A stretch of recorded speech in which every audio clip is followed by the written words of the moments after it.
ধৈর্য ও পরিশ্রম হচ্ছে জাদুর মতো। ধৈর্য এবং পরিশ্রমের মাধ্যমে অনেক অদৃশ্য কাজও সফলভাবে করা যায়। আসসালামু আলাইকুম, আমি নিগার সুলতানা বানু বরাবরের মতো আরেকটি নতুন ভিডিও নিয়ে হাজির হলাম। সবাইকে আমন্ত্রণ জানাচ্ছি নতুন ভিডিও দেখার জন্য। আজকে একটি সুন্দর রেসিপি নিয়ে হাজির হয়েছি। আজকে একটি মজার আচারের রেসিপি আপনাদের শেয়ার করব। এখন যেহেতু আমরা সিজন চলছে, আপনারা বাসায় এটা ট্রাই করে দেখতে পারেন। ভালো লাগতেও পারে বা নাও লাগতে পারে, যার যার ব্যক্তিগত একটা ইচ্ছা। এটা আমার কাছে ভালো লেগেছে। ধৈর্য হচ্ছে অনেক বড় একটা পরীক্ষার মতো। সেটাতে যদি আপনি ধারণ করতে পারেন, সফলতা নিশ্চিত। ধৈর্য ধারণ করার মতো ক্ষমতা যার আছে সে অনেক বড়। আপনারা হয়তো দেখে ফেলেছেন ধৈর্যের ফল যে মিষ্টি, সেটা আমরা দেখে ফেলেছি। আজকে আপনাদের নিয়ে ধৈর্যের একটা গল্প বলবো। চলেন গল্পটা শোনাই। দুইটা মাছ খালে নিজেদের মতো করে জীবনযাপন করছিল, একটা স্ত্রী মাছ, একটা পুরুষ মাছ। তো হঠাৎ এত বৃষ্টি আসলো, বৃষ্টির পানিতে তারা ডাঙায় চলে আসলো। ডাঙায় বলতে আপনার ধানের জমিনে। তো ওরা ওখানে 2-3 দিন খুব ভালো মতোই জীবনযাপন করছিল, কোনো ব্যাঘাত ছিল না, কোনো অসুবিধা ছিল না, সুন্দর মতোই ওরা জীবন কাটাচ্ছিল। তো কয়েকদিন পর যখন খুব বেশি রোদ আসলো, তো পানি শুকিয়ে গেল। পানি শুকানোর পর তাদের চিন্তাই ধরে গেল। স্ত্রী মাছটা পুরুষ মাছটাকে বলল যে এখন আমরা কি করব, মাছ এখন তো পানি শুকিয়ে যাচ্ছে, আমরা এখন কিভাবে থাকব। এটা বলতে না বলতে একটা কৃষক ধান কাটতে আসলো। সে দেখলো দুইটা মাছ, তাও দেখতে বড় বড়। তো সে কী করলো, মাছ দুটোটাকে নিয়ে বাড়িতে গেল। বাড়িতে যাওয়ার পর তার স্ত্রীকে বলল, মাছ দুটো ভালো করে পরিষ্কার করে রান্না করো, আজকে এটা দিয়ে আমি ভাত খাবো। তার স্ত্রী মাছ দুটো রান্না করার জন্য কাটতে নিল। এখন স্ত্রী মাছটা অনেক চিন্তায় পড়ে গেল যে আজকে তাদের জীবন শেষ, মৃত্যু নিশ্চিত। তখন সে কান্না করে তার পুরুষ মাছটাকে বলল, আজকে তো নিশ্চিত আমাদের কোনো রেহাই নেই, আজকে আমাদের মৃত্যু হয়েই যাবে।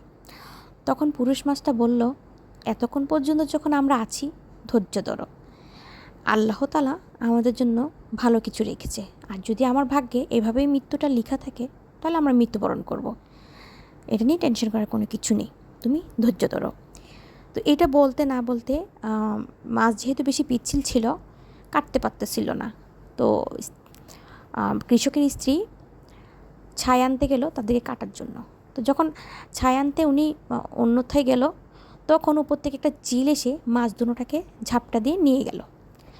এখন স্ত্রী মাছটা আরও টেনশনে পড়ে গেল। তখন পুরুষ মাছটাকে বলল, আজকে আর রেহাই নেই, আজকে মৃত্যু নিশ্চিত। ওদের থেকে কোনো মতে বেছে নিলাম, কিন্তু আজকে নিশ্চিত আমাদের মৃত্যু ঘটবে। তখন পুরুষ মাছটি আবার বরাবরের মতোই বলল, ধৈর্য ধরো, ধৈর্য ধরো, এতক্ষণ যখন আল্লাহ তাআলা আমাদেরকে সাথে দিয়েছে, নিশ্চয়ই এর থেকে ভালো কিছু আমাদের জন্য রেখেছে, তাই তুমি ধৈর্য ধরো, চিন্তা করো না, হয়তো ভালো কিছু আমাদের কপালে আছে। এখন এটা বলতে না বলতে আরেক জায়গা থেকে আরেকটা চিল এসে দুজনের মধ্যে খুব ঝগড়া লাগলো এই মাছ নিয়ে।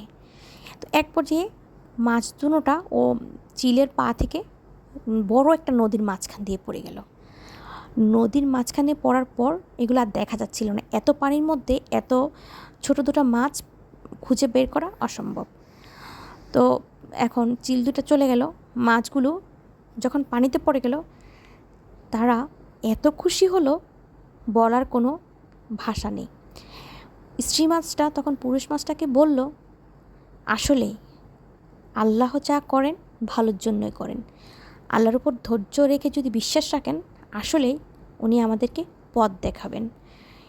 তো পুরুষ মাছটা তখন বলল, দেখেছো, ধৈর্যের ফল কিন্তু অনেক মিষ্টি হয়। আমরা আজকে ধৈর্য ধরেছি আমার রবের উপর, আমার বিধাতার উপর, আমার মালিকের উপর, তাই আজ আমরা এত সুন্দর করে আমাদেরকে জীবন দান করেছেন, তার কাছে আমরা লাখো কোটি শুকরিয়া আদায় করছি।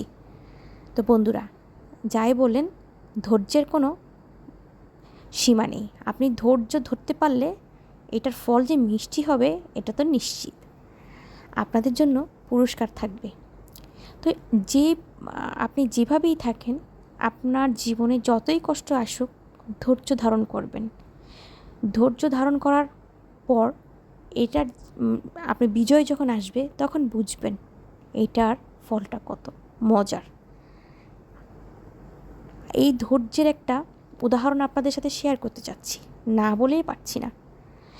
আমাদের বাংলাদেশের ছাত্র সমাজের কথা যদি আমরা বলতে চাই, আজকে তাদের কথা চিন্তা করে দেখুন না, কত রক্ত ঝরানোর পর ধৈর্যের ফল যে কী মিষ্টি হয়েছে তার বলার কোনো অপেক্ষা রাখে না। আজ এ পর্যন্তই। ভালো থাকবেন, সুস্থ থাকবেন। বেশি বেশি করে আমার ভিডিওটা লাইক এবং শেয়ার করে দিবেন। আল্লাহ হাফেজ, আল্লাহ হাফেজ, আল্লাহ হাফেজ। আসসালামু আলাইকুম।